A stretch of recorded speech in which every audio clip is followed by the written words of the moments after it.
জানিয়ে দেব আজকের সর্বশেষ খবরাখবর। বাংলাদেশ সহ সারা বিশ্বে ঘটে যাওয়া আজকের সকল গুরুত্বপূর্ণ আপডেট জানাচ্ছি বিস্তারিত।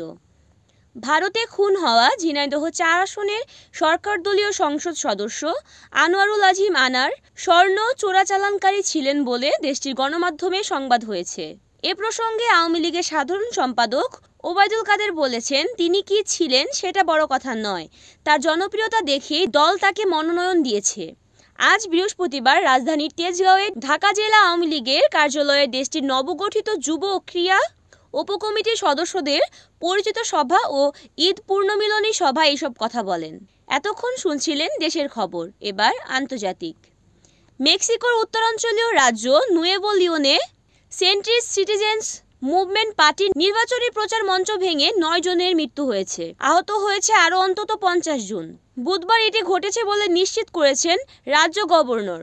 তাইওয়ানের চারপাশে সাময়িক মহড়া শুরু করেছে চীন। বিচ্ছিন্নতাবাদী কাজের প্রতিক্রিয়া শাস্তিমূলক।